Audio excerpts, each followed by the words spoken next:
Welcome to my channel. I hope you subscribe and please you. Like, thank you.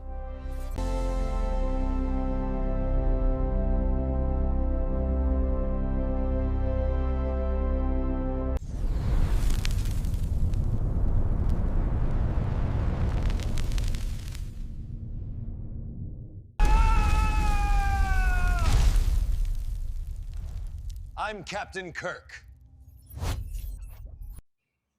While beaming up from planet Alpha 177, a transporter malfunction causes Captain Kirk to be split into two people. One, good but indecisive and ineffectual. The other, evil, impulsive, and irrational. The Kirk copy wanders the ship until he chances across McCoy in sickbay. He demands alcohol and takes a bottle of Neuro Blue with him when he leaves. His manner seems crude and aggressive. When a small animal from the planet is beamed up, the same thing happens, with a second, aggressive creature appearing in front of witnesses. The crew deduce that the magnetic ore has changed them. Meanwhile, Negative Kirk, who is now instinctively consumed by lust for his beautiful yeoman, Janice Rand, is alone with Rand in her quarters, drunk and amorous. In the stark confines of her quarters, Janice Rand finds herself cornered, harsh shadows amplifying her unease. Negative Kirk, reeking of synthale and with bloodshot eyes, looms over Rand. He grabs her arm with bruising force, shattering any pretense of civility.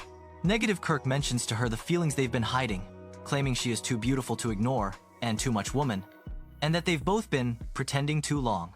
Rand's desperate plea, "Captain, please, you're mistaken," hangs in the air as Negative Kirk insists, "Let's stop pretending."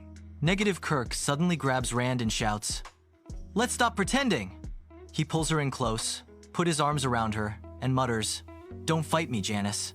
Negative Kirk pushes her to the floor, but she defends herself and leaves a large scratch on Negative Kirk's face.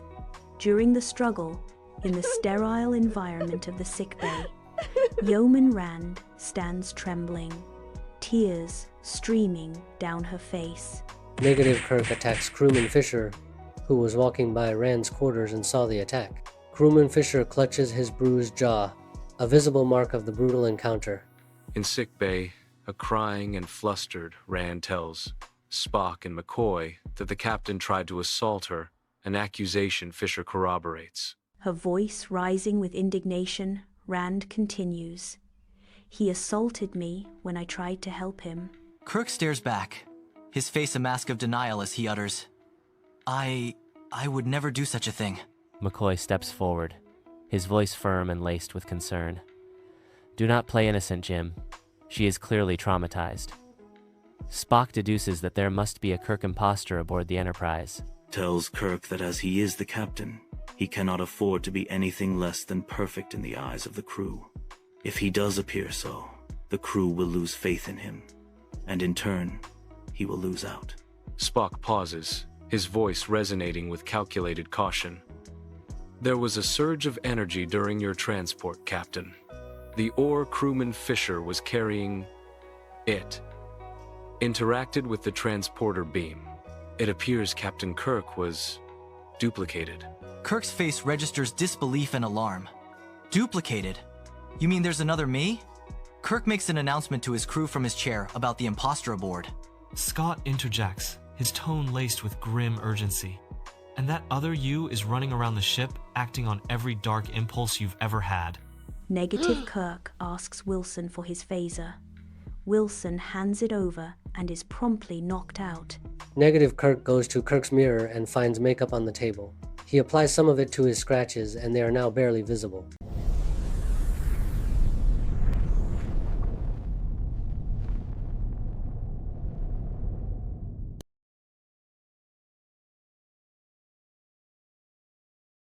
Thank you, Yeoman. The imposter had some interesting qualities, wouldn't you say, Yeoman? Helm, break orbit. Continue our mission.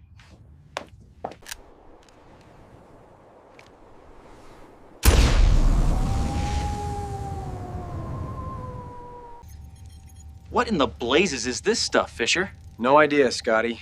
Found it on the surface.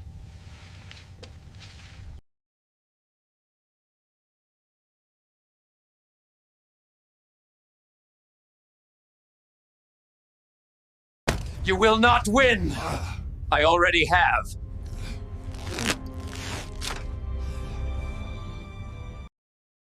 During a survey of Alpha 177, geological technician Fisher slips down a rock, gashing himself badly and smearing his uniform with a strange magnetic type of yellow ore. Scott discovered that the yellow ore Fisher transmitted caused the transporter to overload for some reason. The scanning device used by Scott to scan the ore on Fisher's uniform appears to be a modified neuro-blue neurotechnology. The transporter works, but they're afraid to use it because of the risk of duplicating Sulu and the rest of the landing party. Kirk told Spock that he had to inform the crew of what had happened to him because they had a right to know. Spock, with all due respect, tells Kirk that as he is the captain, he cannot afford to be anything less than perfect in the eyes of the crew. If he does that, the crew will lose confidence in him, and in turn, he will lose command of the Enterprise. What is it that makes one man an exceptional leader? We see here indications that it's his negative side which makes him strong, that his evil side, properly controlled and disciplined, is vital to him. Kirk knew that, and wondered why he had forgotten just now. Later, on the bridge, Kirk announced to the crew from his seat that there was an imposter on board. He's like an animal, a thoughtless, brutal animal. And yet it's me. Me! While announcing the news, Negative Kirk was rummaging through things in the captain's room. Kirk informs the crew that imposters can be identified by the scratches on his face and warns the crew to set phasers to stun and not harm the imposters. Some missions change you forever. Don't worry. Captain freezing to death isn't on my agenda today. Negative Kirk walked up to the mirror of Kirk and found cosmetics on the table. He applied some makeup to the scratch, and now it's almost invisible. He opened Kirk's room and found crewman Wilson walking down the hallway near the room. Negative Kirk asks Wilson for his phaser. Wilson hands over the phaser and is immediately shot down. Meanwhile, Sulu on the planet. If I can handle the helmet warp, I can handle a little ice. Just turning the scenery into a heating pad, sir. Should be cozy soon. Kirk quickly deduced that the Negative Kirk was hiding in the lower levels of the ship, namely, the engineering deck. Just as Negative Kirk is about to kill Kirk, Spock knocks him out with a Vulcan nerve pinch. In the main engineering section, a cat-and-mouse game unfolds between the two Kirks as they confront each other near the warp core. Spock captures him with the Vulcan neck grip. Just as Negative Kirk was about to kill Kirk, Spock stunned him with a Vulcan nerve pinch. But before that, Negative Kirk's phaser accidentally discharged, hitting and disabling the transporter ionizer, making it more difficult to rescue Sulu and the landing party trapped on the rapidly freezing planet. Negative Kirk is screaming while being restrained on a biobed in sickbay, in pain. Kirk takes Negative Kirk's hand, tells him not to be afraid, and to use his mind rather than his savagery. McCoy takes Kirk aside for a brandy. Kirk realizes he needs his negative side of himself back, but does not want it back. McCoy assures his captain that all humans have a dark side to them, and that his strength, command lies in his negative self. McCoy assures him all humans have a dark side, and that his strength lies in his negative self. Scott and Spock believe they have repaired all the damage. Spock contacts Kirk and asks him to come to the transporter room. An Alpha 177 canine test animal, previously split, is sent through to see if it will reintegrate. Spock and Scott subdue the fierce canine and place it beside its good self on the pad. Spock and Fisher place the two canines on the transporter pad and Scotty energizes. If this doesn't work, I don't know what will, Scott says. Kirk decides to release his evil half and have both of them go through the transporter. But Negative Kirk attacks and overpowers Kirk in sickbay and dresses in Kirk's wraparound tunic. Good Kirk struggles with Negative Kirk. The good and fierce canines become one again, but it rematerializes dead from the shock. Later, heading to the bridge, Negative Kirk, pretending to be the good Kirk, runs into Janice Rand outside a turbolift and explains to her that the transporter malfunctioned. If this doesn't work, I don't know what will, Scott says.